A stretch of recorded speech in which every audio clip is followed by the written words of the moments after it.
Thursday Night Tailgate, where the spotlight is always on the positive. Tune in Thursday night from 8 to 10 p.m. Eastern Time to hear your favorite NFL legends, players, and coaches sharing their stories.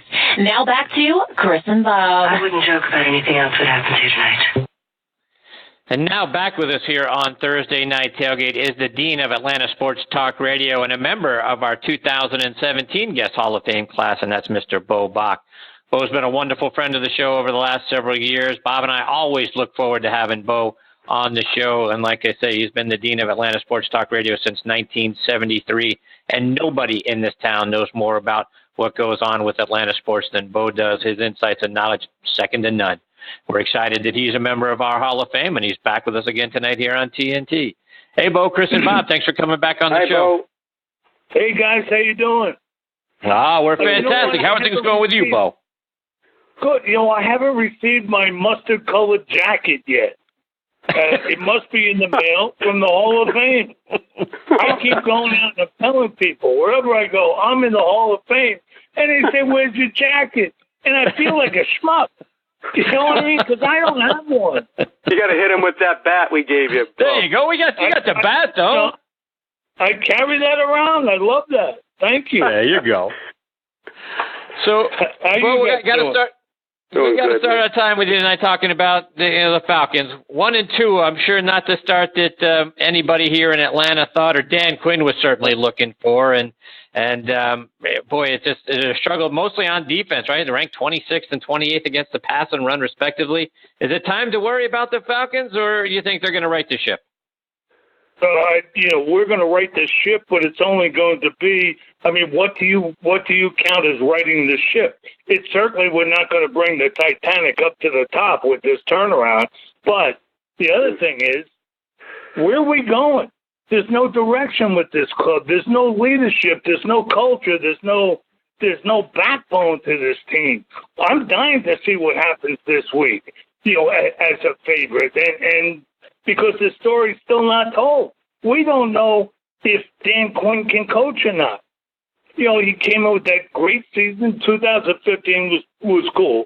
2016, going to the 2017, going to the Super Bowl, should have won that game, beat the heck out of New England, and then come back here and be, again, no exhibition wins, which are, of course, are meaningless, except for the fact that, when you don't do it for a while, it'd be nice to do that and hope you have your rhythm together before the season starts. And now to, open the week one with a win, lose week 2 and lose week 3 and not look good doing it. I don't know. I don't know what we have to fall back on. I don't know what's our foundation. The best thing we could do is give the ball to Matt Ryan and say, Matt, go to the line of scrimmage and run it, baby. Just run the game. Don't run the game, because we have no rhythm. We have no tempo on offense. We can't utilize these great skilled players that we have. We have Julio and Ridley now. God, that should be devastating. But you've got a college offensive coordinator who never called, except for last year we didn't know what he was doing, a play in the NFL. It's sick. So is this an early season? Is this a must-win against the Bengals? I mean, if you go down 1-3, boy, that just seems like it's too much to ask that they can get themselves back in a position to make the playoffs. No, if we go 1-3, Chris and Bob, I think we're going to go really in the tank. I mean, it will really hit the fan. I mean, this has got to be our best effort against Cincy, but I just don't see it. I don't know. Like I said, I don't know what we can bank on. We're a physical enough team, but we're not a physical team. We don't know what we are on offense, and I don't see what there is to go with. There's all this great personnel, but gosh darn it, what are we doing? Here's Dan, from the mean streets of suburban New Jersey with a goatee and all this, we're jacked and all that stuff, and calling their effort a brotherhood. Well, to me, if I'm in the locker room, that brotherhood stuff just doesn't fly. We're not playing games here. We're not. This is our livelihood, and we're a football team. We're not a brotherhood of a guy in a goatee who looked like he just came off the Jimmy Kimmel show. That doesn't work. 5 questions for Beau. And more on that, Beau. I mean, that NFC South, it may be the best division in football right now. And this is the problem. Yeah. If they do go to 1-3, you got 3 teams there. I mean, there's 2 teams, Tampa Bay and New Orleans. They can score points. And a team like Carolina is going to probably have the best defense. So the Atlanta, they have to win this week, Beau. But, I mean, say this team goes 8-8, 9-7, total disaster. Do you think Quinn's job could be at jeopardy? I don't think so. That's not Arthur's modus operandi. This is not putting hammers on sale for a week. You know what I mean? This is the National Football League, and if you don't relate to athletics, and you don't relate to sports, and you don't relate to the culture in the locker room, how are you going to hire the right guy? Don't forget his right-hand man was Rich McKay. You talk about something out of the vegetable bin. This guy is brutal. And so what I think we're just we're going to waste this window with Ryan and the great receivers that we have. We have great running backs. We have linebackers. We're a little banged up right now. The linebackers can run like hell. I like Dan's philosophy as far as defenses, and that is speed, running people down. Don't let them get away. Speed over size. But we're a non-blitzing defense. I can't even imagine playing defense without blitzing. I mean, that's the whole essence of a defense. It is coming after people before they attack you. And, Beau, I want to switch it over to baseball for a second. It's been a pretty terrific year down there. I mean, a team like Atlanta, I think a lot of us thought they'd be improved. I know you did, but 20 games over 500 right now and wrapped up the division, and these young players doing well. And tell us, has it been really enjoyable following that team this year, Beau? It really has been. It's you can see it. They get better in increments. And then they'll just like a kid growing up, and then they'll fall back a little, and then they'll get another increment and jump another leap. This team has a better nucleus than the 91 team that went on a 14-year run. The difference is, that was, Maddox and Glavin and Smoltz. Actually, Maddox came in 93. But the difference between that team and this team was the pitching. This is a spunky bunch of guys. These guys they're all athletes. Nobody's looking to outdo one another. They have some magic down there. They really do. So, Beau, to that end, as you look towards the playoffs now, they certainly did. The Braves did a great job this season, beating up on all the teams that they should have, right? They took advantage of their division, which wasn't very strong, 48-23 against the National League East, but losing records against the Dodgers, Rockies, Brewers, split with the Cubs. So is this a team, though, that can really make a run and deep into the playoffs, or is this a team on the build? No, on the build. I mean, this is a team that's a little bit ahead of itself. In fact, I think a couple of years ahead of itself. So, no, we're not going to be a factor in the playoffs. But what a great shot in the arm and accomplishment it is for a young team. Coming back next year will be a factor. If we can get this pitching, if we can get these young up, boy, we've got some talented arms. But they're all over the place. So let's switch gears a little bit. I want to talk a little college football with you, Beau. Get your thoughts on the University of Georgia. They're sort of running over teams right now, and only you look at the SEC East and what Georgia has left on their schedule. Really, the two best teams that they've got to get over, I think, are LSU and Auburn. Any reason to think Georgia isn't going to be right back in the playoffs this season? No reason whatsoever. I mean, I'm sure if you look at somebody, say, well, this here, that. No, man, they're together. Kirby Smart's my hero because he epitomizes all of the things I've been talking about on the air since 1973. All those years we went through Vince and all that stuff. And 23, he has come in and shown what you can do with Georgia. Georgia is top-of-the-line national program, Georgia, Alabama. They're it, man.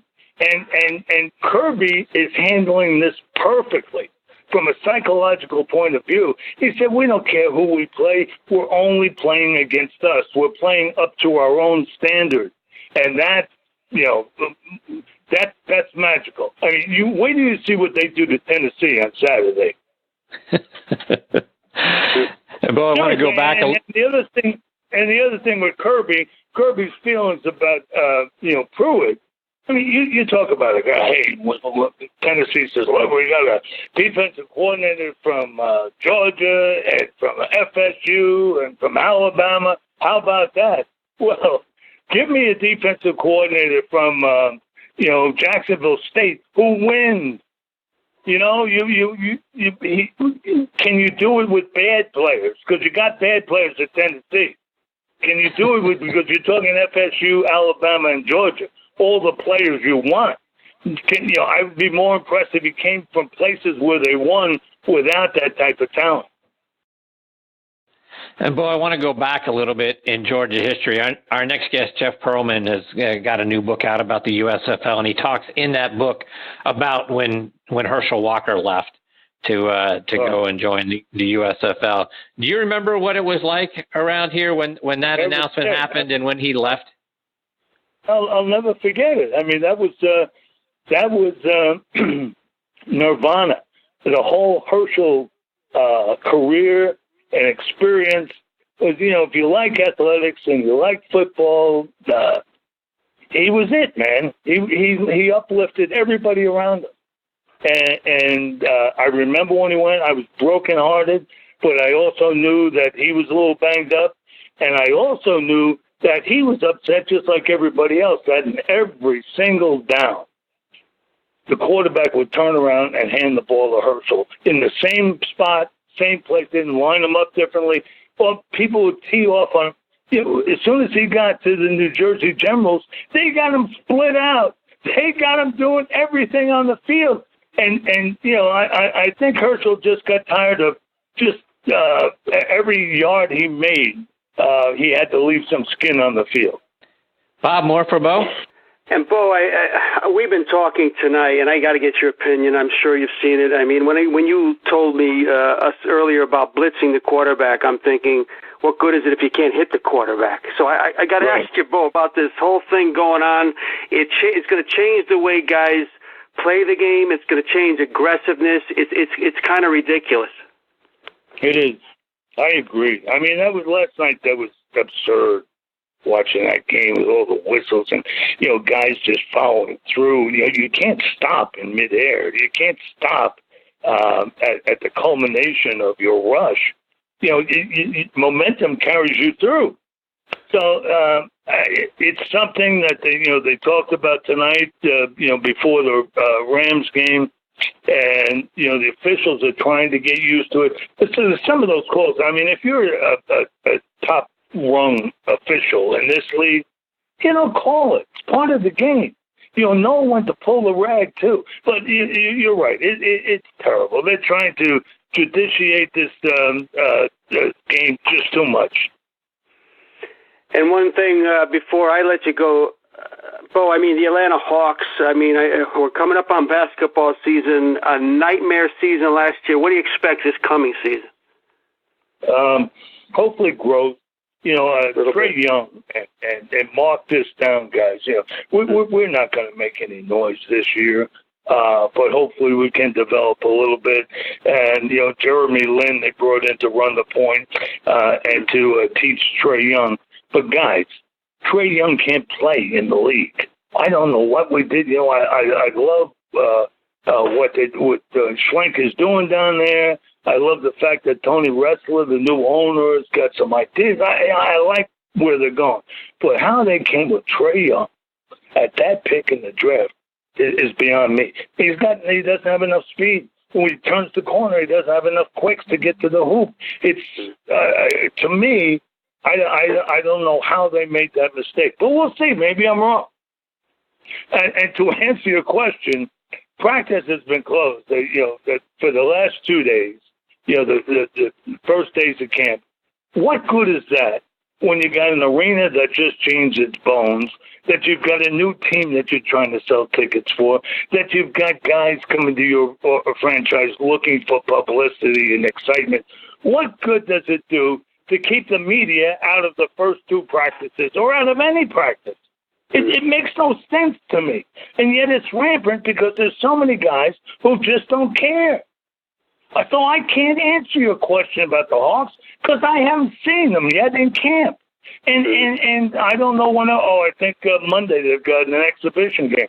That's when we'll see them. What good is that for anybody? Beau, before we let you go, remind our listeners how they can stay up to date with all the things you're doing, get your daily newsletter, and then follow you online and on social media. Yeah, thanks, Chris. We'll be on Facebook video tomorrow and also Twitter video at 2 o'clock, or at least as close to 2 as we can. So tune us in, will you? And give us a comment. We would appreciate that. And then if you'd like to get my daily commentary, send your email address to me at beaubock@gmail.com. That's BEAUBOCK@gmail.com. Beau, always a pleasure for Bob and I to get to spend some time with you, spend some time with one of our Hall of Famers. You're fantastic. We look forward to catching up with you again real soon. Thanks, guys. I really appreciate it. Have a good one. All right, take care, Beau. That is the great Beau Bock, and we've got our next guest, Jeff Pearlman, hanging on the line. We're going to get to Jeff on the other side of this quick station break.